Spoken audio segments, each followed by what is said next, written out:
Do you want to bloom or do you want to flourish? That is the question. Listen to this week's podcast for the answer. Hey queens, yeah, you know who you are. God, come on, go ahead and put that crown on your head. Now tilt a little to the left, now a little to the right. Perfect. Now let's get to work, because we know you got big goals and you got big dreams and not afraid to let them know. Why? Because you step into your purpose. You speak out on your faith, and you shift up in your journey, because you a boss. Welcome to the podcast, Drop the Expire and Act with your host, Belly of QueenBaeGoals.com, reminding you that you are a queen before anything else. It's your life and your goals. Make it royal. All right, y'all. Go ahead and work that crown.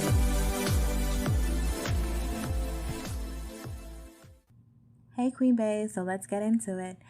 In last week's episode, we talked about mindsets matter, because we need to have our mindsets in order if we are looking to drop our aspiring acts in any aspect of our lives. But here's the thing about mindsets, right?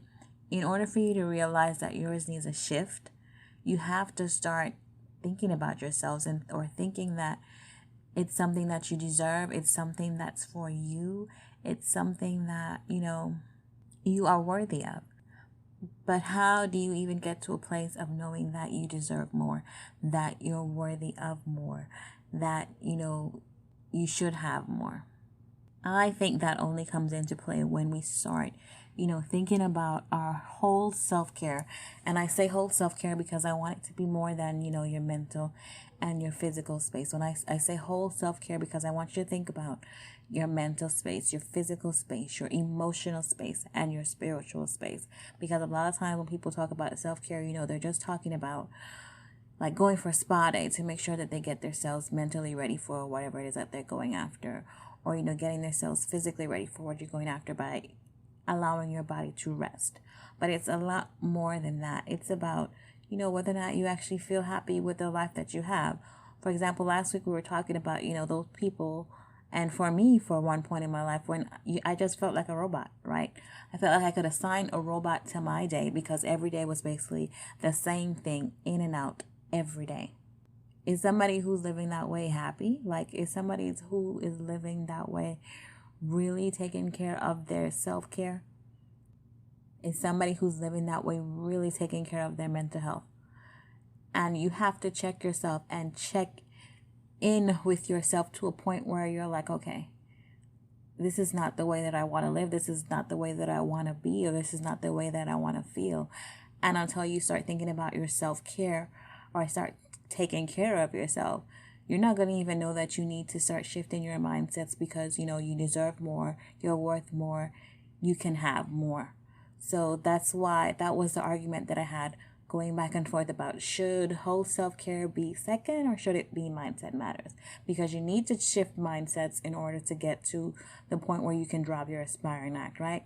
But you have to understand or know that it's worthy. You're worthy of it, right? You're not going to know that or do that until you're taking care of yourself. And you're taking care of your mental health, your physical health, your spiritual health, your emotional health. Until you start taking care of yourself, you're not going to know that, hey, wait a minute, I deserve more than this, Maybe I'm not thinking the way that I should so that I can have more than this. And then that's when you start thinking about, okay, well, maybe I need to start thinking about the mindsets that I need to shift.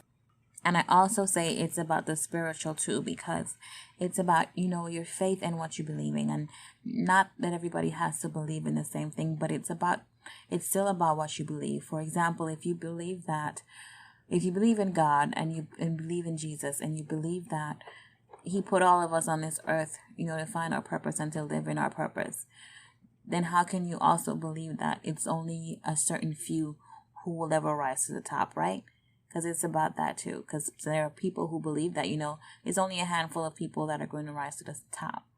But if you have faith and you believe in your creator, do you really believe like somebody out there created all of us to, just live in the average while there are only a certain few who bloom or rise to the top? Do you really believe that? So that's why we get into a little bit about, our number one Queen Bee goal, which is God first next week. But just to get a little bit of touch in that, your whole self-care is also has to do with the spiritual space that you're in. So the major takeaway that I want you to take from this episode is that you need to practice whole self-care.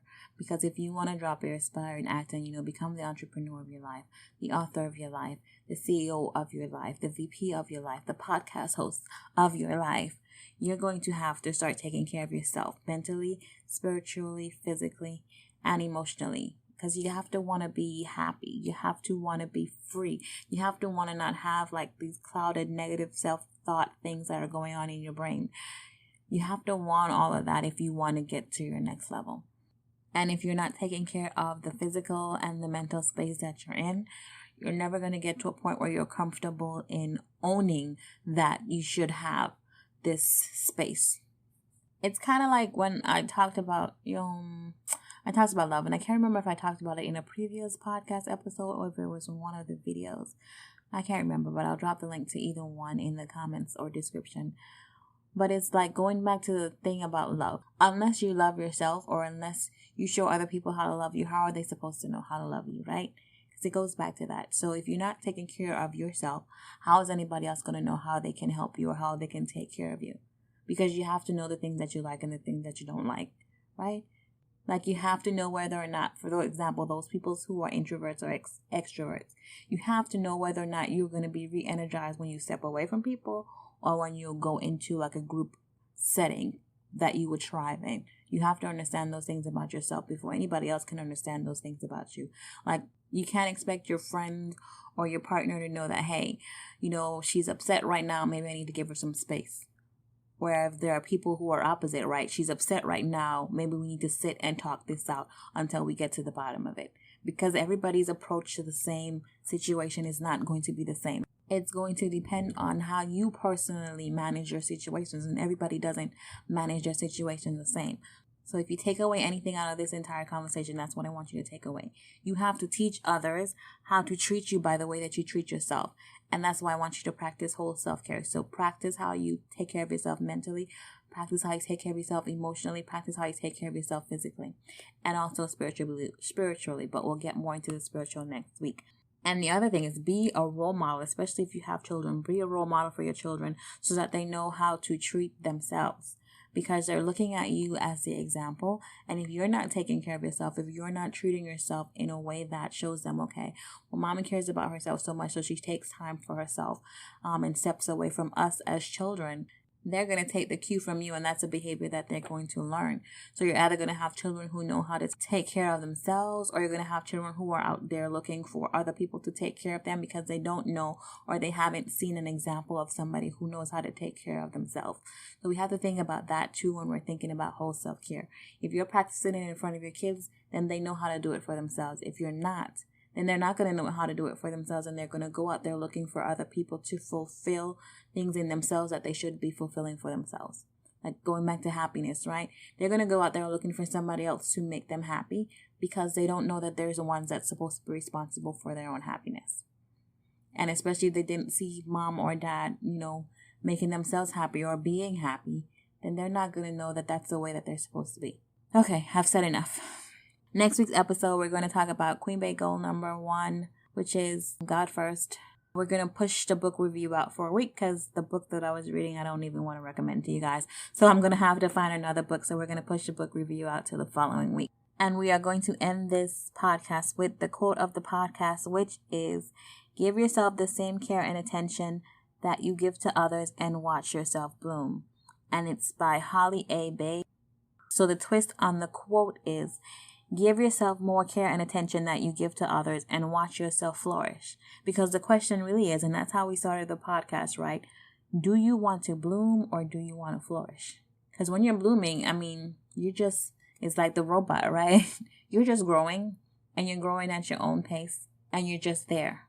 But when you're flourishing, that means you're really thriving. You're really living your life, that you're really out there going, beyond, what it takes to just live. You're like actually thriving in your life. So that's the question. Do you want to bloom or do you want to flourish? For me, I want to flourish because that's why we're here. We want to drop our aspiring acts and, become everything that we said we want to be in this life. So if you want to flourish, this is definitely the podcast that you should be listening to. And we will talk again next week as we get into the final Queen BAE goal, God first.